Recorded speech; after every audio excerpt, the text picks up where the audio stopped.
तो आज मैं आपको एक अनोखी रहस्यमय कहानी सुनाऊंगा। अगर आप चैनल पर नए हैं तो अभी सब्सक्राइब कर ले तथा कहानी पूरा देखें। अंत में एक अनोखा रहस्य छुपा है। धन्यवाद। तो सुनिए। बहुत समय पहले की बात है। दंडकारण्य के घने जंगलों के पास पाषाणपुर नाम का एक विचित्र गांव था।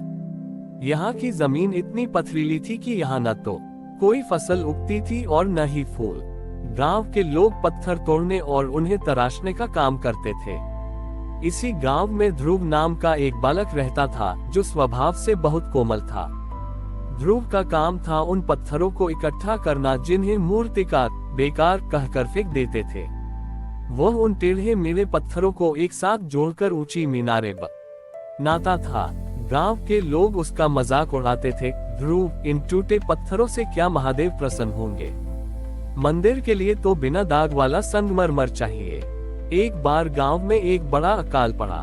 जमीन के नीचे का पानी सूख गया और पत्थरों के बीच से निकलने वाले झरने भी बंद हो गए।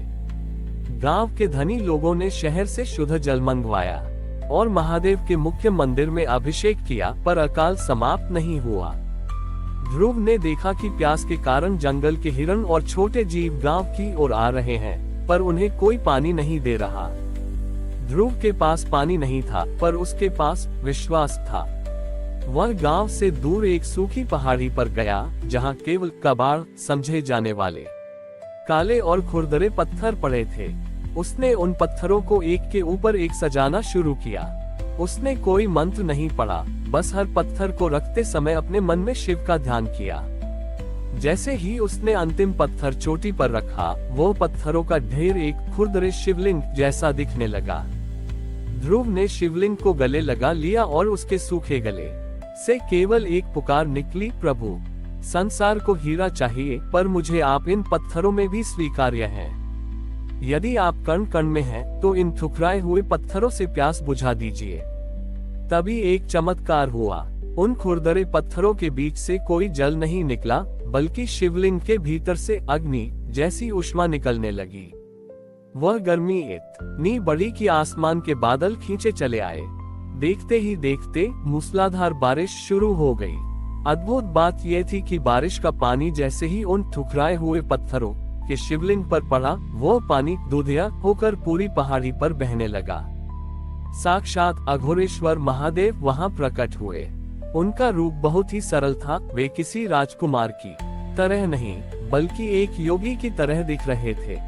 महादेव ने ध्रुव से कहा, ग्रेटर देन ध्रुव, जो पत्थर महलों और मंदिरों के काम नहीं आए, उन्हें तुमने अपने प्रेम से जोड़कर मेरा घर बना दिया। संसार केवल सुंदरता की पूजा करता है, पर मैं अपूर्णता में भी पूर्णता देखता हूँ। आज से यह स्थान पाषाण तीर्थ कहलाएगा। Greater than. जैसे ही महादेव ने उन पत्थरों को छुआ, वे काले पत्थर कीमती रत्नों में नहीं, बल्कि औषधीय जड़ी बूटियों में बदल गए, जिनसे गांव के बीमार लोग ठीक होने लगे। वह शिवलिंग आज भी उसी पहाड़ी पर है, जिसे अखंडेश्वर महादेव कहा जाता है। ध्रुव ने सिखाया कि भगवान को पाने के लिए सबसे महंगा पत्थर या सबसे शुद्ध जल नहीं चाहिए। बस उन चीजों को जोड़ दो जिन्हें दुनिया ने बेकार समझकर छोड़ दिया है, महादेव वहीं मिल जाएंगे। ध्रुव के उस अखंडेश्वर महादेव के चमत्कार के बाद पाषाणपुर की बंजर धरती पर हरियाली छा गई। लेकिन जहां दैवीय कृपा होती है, वहाँ कभी कभी मनुष्य की जिज्ञासा और लालच भी आ जाते हैं। उस क्षेत्र का एक प्रसिद्ध स्थापत्य शास्त्री, जिसका नाम विशाल था, वहां पहुंचा। विशाल को अपनी वास्तुकला पर बहुत गर्व था।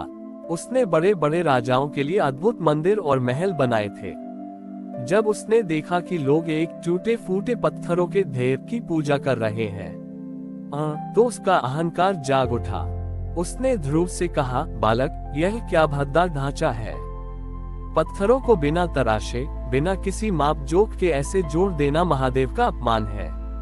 मैं यहाँ एक ऐसा भव्य मंदिर बनाऊंगा जिसमें तराशे हुए रत्न और स्वर्ण जड़ित पत्थर होंगे, ताकि महादेव को एक सुंदर घर मिल सके।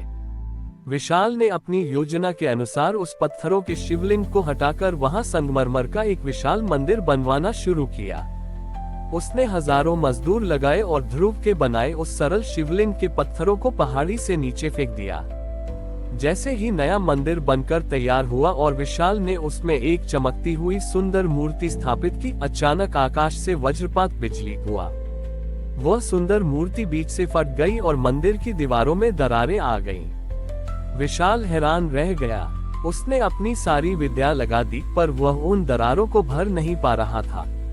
तभी ध्रुव पहाड़ी के नीचे से उन ठुकराए हुए पत्थरों को फिर से ढूंढ कर लाया और उन्हें दरारों के बीच में रखने लगा।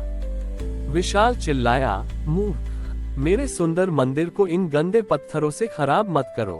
उद्धरण चिन्ह। ध्रुव ने शांत स्वर में कहा, आचार्य, महादेव महल में नहीं, ममता में रहते हैं। आपने पत्थर तो तराश लिए, पर भक्ति को भूल गए। ये पत्थर भले ही टेढ़े मेढ़े हैं, पर ये महादेव के उस रूप के समान हैं जो संसार की हर बुराई और हर तिरस्कृत वस्तु को अपना लेते हैं। जैसे ही ध्रुव ने वह बेकार पत्थर मंदिर की दरार में लगाया, साक्षात महादेव की वाणी मंदिर की दीवारों से गूंजने लगी।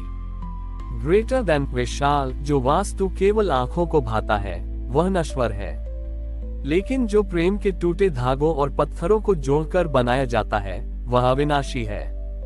तुमने मुझे पत्थरों की चमक में खोजा, जबकि मैं ध्रुव के उन पत्थरों के जुड़ाव में था जिन्हें तुमने फेंक दिया था।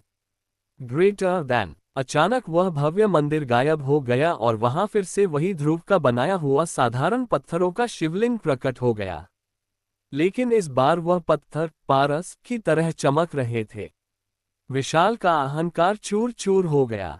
उसे समझ आया कि महादेव को पूर्णता की नहीं, आत्मीयता की भूख है। विशाल ने अपनी छेनी हथौड़ी त्याग दी और ध्रुव का शिष्य बन गया। उसने सीखा कि जीवन में जो कुछ भी टूटा हुआ है, चाहे वो पत्थर हो या इंसान का दिल, उसे शिव के प्रेम से जोड़ा जा सकता है।